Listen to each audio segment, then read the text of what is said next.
Shivam says, Father, the strong undercurrent of bliss has disappeared. It has been like this for a few days. However, there is still a strong energy which shakes me up and stretching the body. Then you say, also the mind seems to have creeped in behind the eyes, as Sri Muji says, but it's all okay.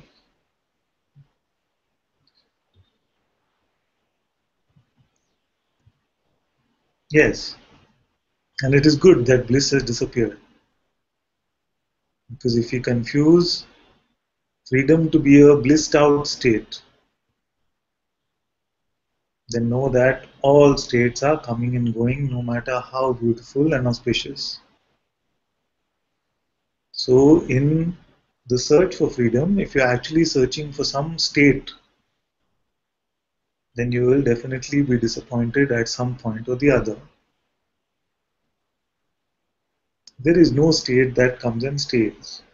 And even if it did, you would forget that you are in that state because that would become natural. If you were eating sugar all of the time and there was no salt, then sugar would just taste normal. You see, there was no contrast. So if bliss was always there, you would forget about bliss. So freedom must be that. It cannot be a constricted state where we are dependent on a particular state.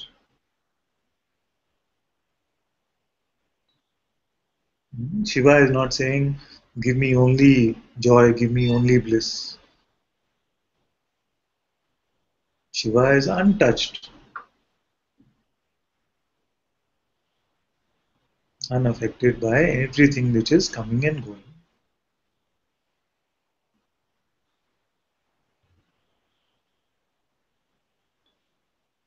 So bliss has disappeared, it's completely fine. If it remains this just simple sober seeing, then no trouble with that. The witnessing is not concerned by what is appearing. It is only the mind, the ego, which comes and says, I want this, I don't want that. That which resists what is the ego.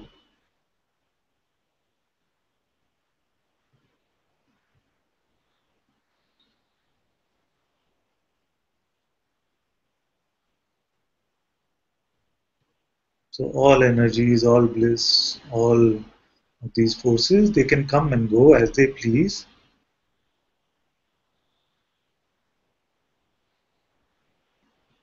You are that which remains untouched by all of this play. And then Shivam said, also the mind seems to have creeped in behind the eyes, like Srimuji says. But it's all okay.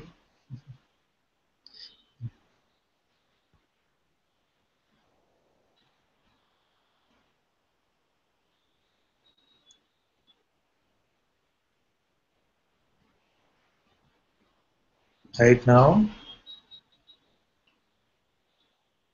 if you refuse to believe your next thought, then show me what power the mind has.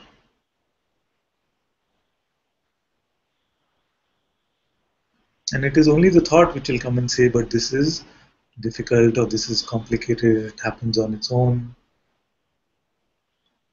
Let all thoughts come and let them go. Just be completely open. Don't give them any room, including behind the eyes.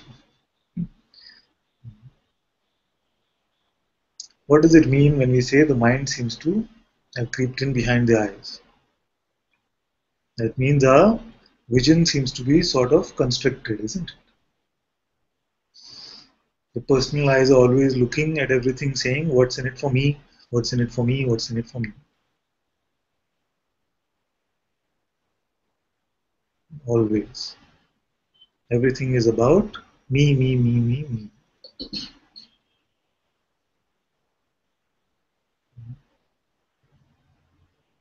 And when we let go of these personal eyes, then we're not grasping at everything that comes in front of us.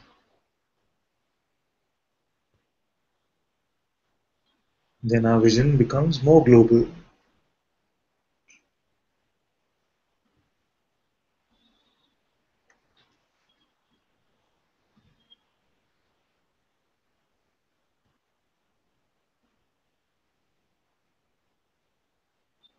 And once you lose the me, this individual sense of me, then the mind can try all its tricks, but you cannot come back to this personal form of living.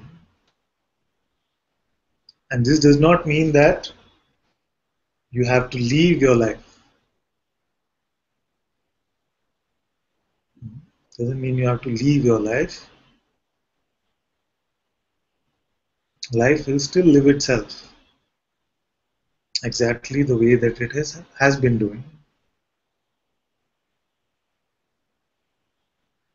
But it will not seem personal anymore because you have discovered that there never was a person. It was just an imagined concept, just an idea.